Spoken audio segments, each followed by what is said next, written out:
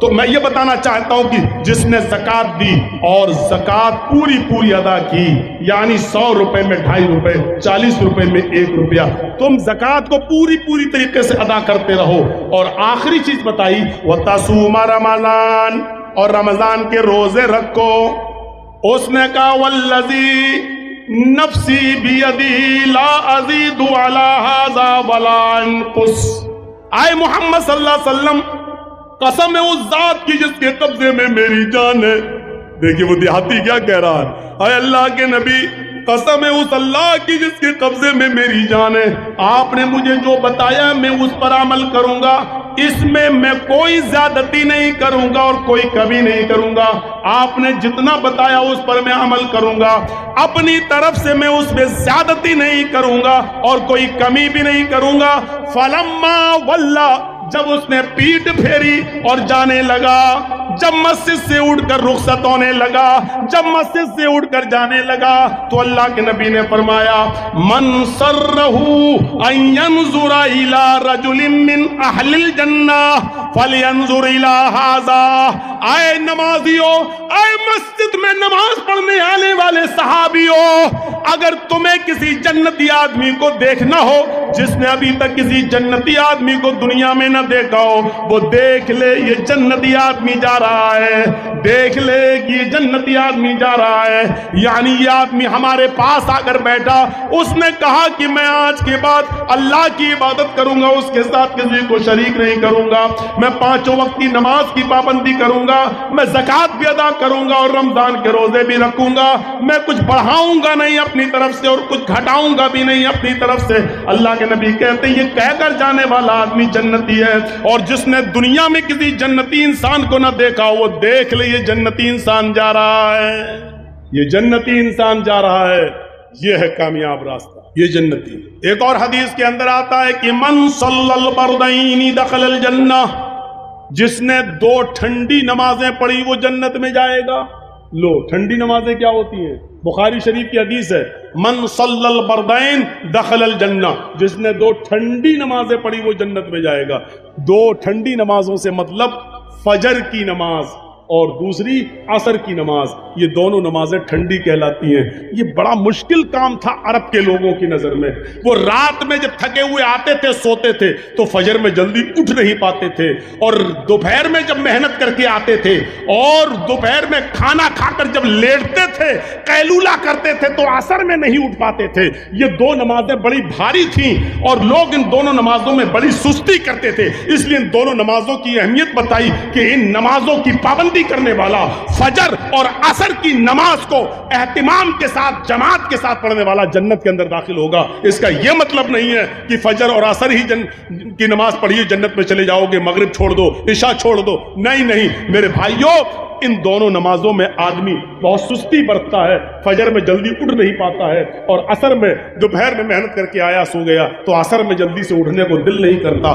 دوپہر میں بھی سونے کا قیلولہ کرنے کے عادی تھے وہ لوگ، اس لیے دوپہر میں بھی نہیں اٹھ پاتے تھے عصر میں، اور فجر میں بھی نہیں اٹھ پاتے تھے، اس لیے نیند سے اٹھ کر نماز پڑھنا مشکل تھا۔ اس لیے اللہ کے رسول نے فرمایا صبح بھی نیند کی قربانی دو اور عصر میں بھی اٹھو، دوپہر کے بعد سوتے ہو تو ادھر بھی نیند کی قربانی دو۔ جس نے نیند کی قربانی دے کر فجر اور عصر کی نماز کو پڑھا وہ جنت کے اندر داخل ہوگا۔ یہ جنت میں جانے کا ایک راستہ بتایا جو کامیاب مومن کی ایک نشانی ہے، کامیاب مومن کی ایک نشانی ہے، یہ راستے بتائے۔ آئیے ذرا معاملات پر آ جائیں، معاملات پر آ جائیں، یہ تو عبادت ہو گئی، معاملات پر آ جائیں اور دیکھ لیں ایک راستہ۔ اللہ کے نبی صلی اللہ علیہ وسلم نے غالباً ظہر یا عصر کی نماز پڑھائی، یہ مجھے شک ہے۔ اللہ کے نبی صلی اللہ علیہ وسلم نے ظہر کی یا عصر کی کوئی نماز پڑھائی، نماز پڑھانے کے بعد سلام پھیرا، السلام علیکم ورحمت اللہ، السلام علیکم ورحمت اللہ۔ اب اس کے بعد چہرہ کر لیا نمازیوں کی طرف، بیٹھ گئے، پڑھنے لگے تسبیح پڑھنے لگے۔ اللہ کے نبی صلی اللہ علیہ وسلم نے دیکھا ایک صحابی اٹھے، بھائی بہت سے لوگ نماز پڑھنے آتے تھے مسجد میں، ایک صحابی اٹھے اور وہ جانے لگے اپنے گھر کی طرف۔ جب وہ مسجد کے دروازے پر پہنچے، چپل اپل پہننے لگے، گھر کی طرف جانے لگے تو اللہ کے نبی نے تمام صحابہ کو مخاطب کر کے کہا من سرہ ان ینظر الی رجل من اہل الجنۃ فلینظر الی ھذا، جو آدمی کسی جنتی آدمی کو دیکھ کر خوش ہونا چاہے وہ دیکھ لے یہ جنتی آدمی جا رہا ہے۔ پیچھے مڑ کر صحابہ نے دیکھا تو وہ کون تھے؟ حضرت ابو سعید خدری رضی اللہ تعالی۔ تمام صحابہ سوچنے لگے کہ اتنی لوگوں میں، اتنے صحابہ میں اللہ کے نبی نے انہی کو جنتی کیوں کہا؟ شاید کوئی عمل ہوگا۔ دوسرے دن پھر نماز پڑھائی اور دوسرے دن جب سلام پھیرا تو پھر وہی صحابی اٹھے اور جانے لگے۔ اللہ کے نبی نے دوسرے دن بھی کہا جس نے جنتی آدمی نہ دیکھا وہ دیکھ لے یہ جنتی آدمی جا رہا ہے۔ تیسرے دن بھی آپ نے نماز پڑھائی اور نماز پڑھانے کے بعد جب سلام پھیرا تو پھر وہ صحابی اٹھے اور جانے لگے۔ اللہ کے نبی نے کہا جس نے جنتی آدمی نہ دیکھا ہو وہ دیکھ لے یہ جنتی آدمی جا رہا ہے۔ صحابہ نے پھر پیچھے مڑ کے دیکھا تو وہی ابو سعید خدری۔ حضرت عبداللہ ابن عمر نے کہا 3 دن سے برابر اللہ کے نبی انہی کو جنتی کہتے چلے جا رہے ہیں، پتہ نہیں یہ کیا عمل کرتے ہیں۔ بھائی جتنی ہم نمازیں پڑھتے ہیں اتنی یہ پڑھتے ہیں، جتنا ہم روزہ رکھتے ہیں اتنا یہ رکھتے ہیں، جتنا ہم عمل کرتے ہیں اتنا یہ عمل کرتے ہیں، پھر ہم جنتی نہیں یہ جنتی، ایسا کیوں؟ تو دل میں سوچا ہو سکتا ہے شاید گھر میں یہ کچھ ایسا عمل کرتے ہو کہ جس کی وجہ سے اللہ کے رسول نے ان کو جنتی کہا ہو اور جبرائیل نے بتا دیا ہو کہ اللہ کے نبی یہ جنتی ہیں۔ تو حضرت عبداللہ ابن عمر ان کے گھر چلے گئے اور نوجوانوں ذرا دیکھو ادھر اور عبرت حاصل کرو، ان کے جنتی ہونے کی وجہ کیا تھی؟ کتنا معمولی کام تھا اور ہم اتنا معمولی کام نہیں کر پا رہے ہیں۔ حضرت عبداللہ ابن عمر جب ان کے گھر پہنچے تو فرمایا کہ میں تمہارے گھر رہنا چاہتا ہوں 2-3 دن۔ ابو سعید خدری نے کہا کیوں، کیا بات ہے؟ رہنے کو منع نہیں کر رہا ہوں لیکن وجہ کیا بتاؤ تو۔ کہا کہ میرے باپ سے میرا جھگڑا ہو گیا ہے اور غصے میں گھر جانا نہیں چاہتا ہوں۔ میں چاہتا ہوں کہ 2-3 دن میرے باپ کو میری غیر موجودگی میں میری محبت کا احساس ہو جائے، پتہ چل جائے میں اپنے ماں باپ سے لڑ کے آیا ہوں، اس لیے میں آپ کے گھر رہنا چاہتا ہوں، میں اپنے گھر 2-3 دن جانا نہیں چاہتا۔ ابو سعید خدری نے کہا ماں باپ سے لڑائی لڑنا اچھی بات نہیں ہے، ویسے رہو میرے گھر کوئی دقت نہیں ہے لیکن ماں باپ سے لڑنا اچھی بات نہیں ہے۔ کہا ٹھیک ہے 2-3 دن کے بعد ہم اپنے ماں باپ کے پاس چلے جائیں گے۔ رہنا شروع کر دیا۔ اب رہنے کا مقصد تو کچھ اور تھا لیکن 3 دن رہے ادھر بھی کوئی خاص عمل دکھائی نہیں دیا۔ جتنا میں اپنے گھر میں نماز پڑھتا ہوں اتنا یہ بھی پڑھتے ہیں، تہجد کے علاوہ یہ کچھ پڑھتے ہی نہیں ہے، تہجد کے علاوہ میں بھی کچھ نہیں پڑھتا۔ تو آخر کیوں اللہ کے رسول نے ان کو جنتی کہا؟ جب 3 دن پورے ہو گئے، جب یہ وہاں سے جانے لگے تو ابو سعید خدری نے کہا کیا بات ہے، ماں باپ تو آئے نہیں تمہیں بلانے اور تم جا رہے ہو؟ فرمایا اے ابو سعید خدری میں اپنے ماں باپ سے ناراض ہو کر نہیں آیا تھا، میں نے آپ سے جھوٹ کہا تھا۔ اچھا اور جب صحیح بات بتا دی تو اب جھوٹ کہاں رہ گیا؟ کہا میں تو صرف یہ دیکھنے آیا تھا کہ 3 دن آپ نے اللہ کے نبی کے پیچھے نماز پڑھی اور 3 دن جب نبی نے سلام پھیرا تو آپ اٹھ کے چل دیے۔ اللہ کے نبی صلی اللہ علیہ وسلم تمہارے باہر نکلنے کے بعد فرماتے تھے کہ جنتی آدمی گیا ہے، جس نے جنتی نہ دیکھا وہ دیکھ لے یہ جنتی ہے۔ میں نے دیکھا کہ تمہارا عمل ہم سے زیادہ نہیں ہے، شاید گھر میں کوئی عمل کرتے ہو، میں گھر میں تمہارا عمل دیکھنے کے لیے چلا آیا اور بہانہ یہ کیا کہ میرے ماں باپ مجھ سے ناراض ہیں، لیکن دیکھ یہ رہا تھا کہ آپ گھر میں کیا کرتے ہیں۔ آپ کا گھر میں بھی کوئی عمل ایسا نہیں ہے جو مجھ سے زیادہ ہو، جتنا آپ اپنے گھر میں کرتے ہیں اتنا میں بھی اپنے گھر میں کرتا ہوں، لیکن وجہ سمجھ میں نہیں آ رہی ہے۔ اللہ کے نبی نے آپ کو جنتی کہا لیکن ہم لوگوں کو جنتی کیوں نہیں کہا؟ ابو سعید خدری کہتے ہیں واللہ عالم، اللہ ہی بہتر جانتا ہے، مجھے نہیں معلوم کہ اللہ کے نبی نے مجھے جنتی کیوں کہا ہے۔ ہمارا عمل تمہارے عمل سے کوئی زیادہ نہیں ہے، جتنا تم کرتے ہو اتنا میں بھی کرتا ہوں، لیکن ہاں شاید ایک چیز ہو۔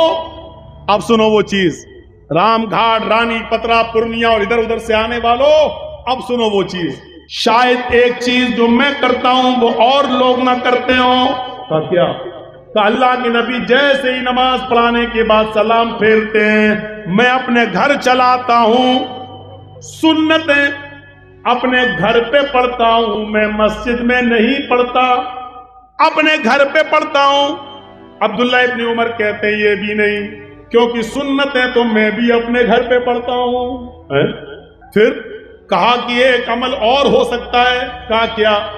کہا میں نماز پڑھنے کے بعد مسجد سے فوراً نکل آتا ہوں اور اپنے گھر آ جاتا ہوں، میں نہ تو مسجد میں فضول بیٹھتا ہوں نہ بازار میں بیٹھتا ہوں، میرے کانوں نے آج تک اپنے کسی مسلمان بھائی کی غیبت نہیں سنی، اور میری زبان نے بھی آج تک کسی مسلمان بھائی کی غیبت نہیں کی، نہ میں کسی کی برائی اپنی زبان سے کرتا ہوں، نہ کسی کی غیبت اور برائی کو اپنے کانوں سے سنتا ہوں۔ عبداللہ ابن عمر کہتے ہیں بس اے ابو سعید خدری، شاید یہی عمل ہے تمہارا کہ تم کسی کی غیبت نہیں کرتے، کسی کی برائی نہیں کرتے، اور تم کسی کی برائی نہیں سنتے، شاید یہی عمل ہوگا۔